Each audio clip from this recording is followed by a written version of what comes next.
And we're back with Mark Foley. We're in a really interesting conversation here with Mark. Okay, back on point. Have you been on Air Force One? Many times. Wonderful, wonderful. The big one? The big one. What's it like? It's incredible. What's something about Air Force One that nobody knows? Well, the stateroom is incredible. It's got a incredible first family compartment.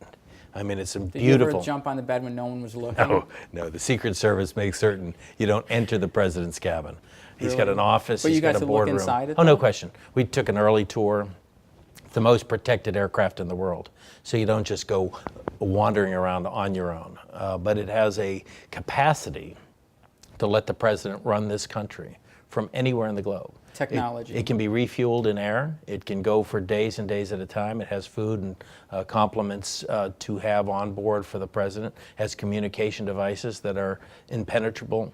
It's got every type of device to outrun any type of missile system. Food is incredible. Really? Remember, it's the chef of the president serving you, luckily enough, the traveling companions of the president. Is there a menu? There is a menu. Did you keep it? I kept almost everything, including the M&Ms off the plate. I got to tell you, the Secret Service looked at me and said, "Foley, you know, you're like, slow down, menu. Slow down." I asked for. Do you have a bag? I asked for a set of 6 tumblers. I said, with the seal of the president. I mean, they bring you all of these things, and you're like a kid in a candy store. You said, "I cannot believe how nice this man lives." I would go crazy. It was amazing. What's your favorite memento from Congress? Favorite memento from Congress? Probably my pension.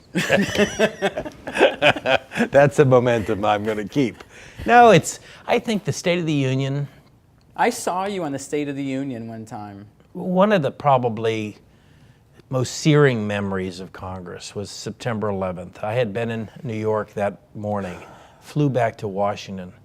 And one of the things I think I was most proud of our country, and particularly of our Congress, is when that disaster hit America, we came together like no other time in the history of our nation, as patriots, as citizens of the world, recognizing we had a responsibility to every American to stand together.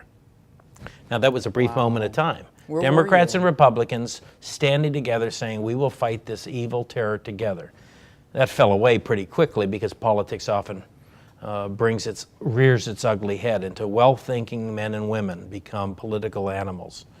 But that was a time that I felt the best about our nation. You were part of something great. Well, that I was part of it, but also that I was part of a country that could rally under the most extreme circumstances. And you had the power to do something about it. The power to engage in what is good about our nation. We had lost 3,000 citizens that day that went to work and left their families, fully expecting to return that night to their home. In an instant, that dream was shattered, and our nation was fearful.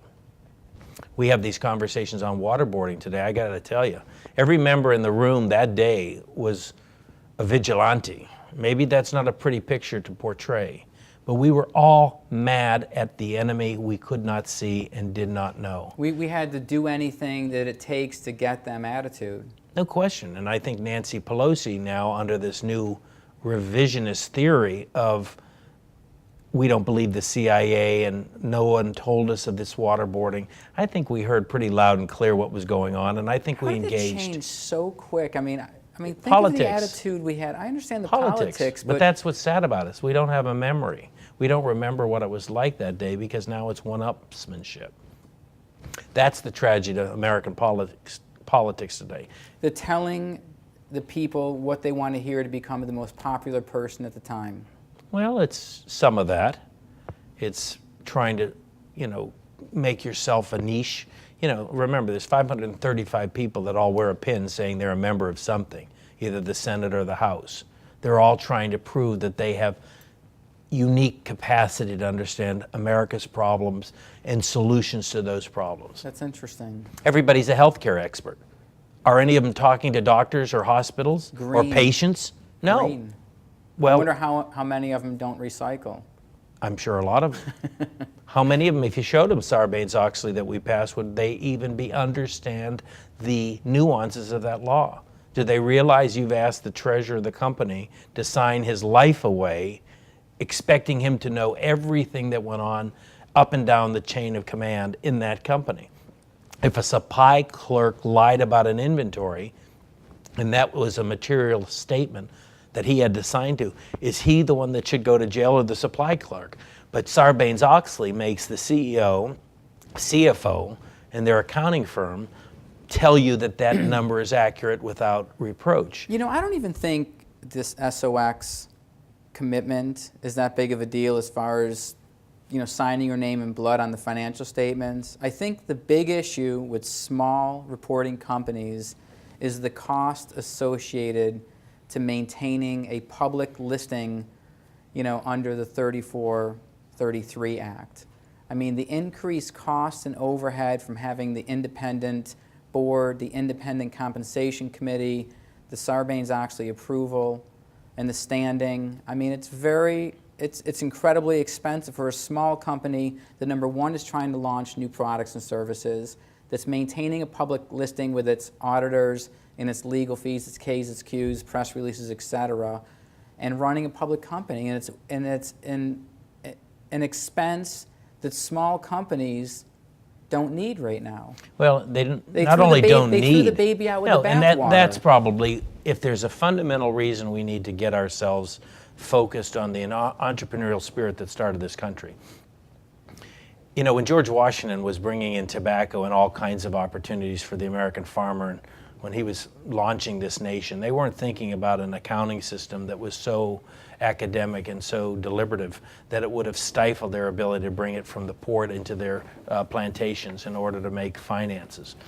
As I mentioned earlier, micro capital financing in third world nations is rapidly occurring and bringing people out of poverty because they're injecting cash, little oversight other than honesty, and creating opportunity for hardworking people that couldn't qualify for a loan anywhere else. Why can't we do that here for small cap companies? Why can't we let them have a tranche of funding that says, you guys in this little box are operating with a trust system? Because government can't protect you from each other, but we want to give you an access to capital. Because if we're all going to wait for the banks to clear up their balance sheets, we could be 10 years in recovery. That's all the time we have. It's been a pleasure. Thank you. Thanks, Joseph. Congressman Mark Foley. What a fascinating interview, but that's all the time we have. We'll see you soon. For more information, ivaluerich.com. Now get out of here.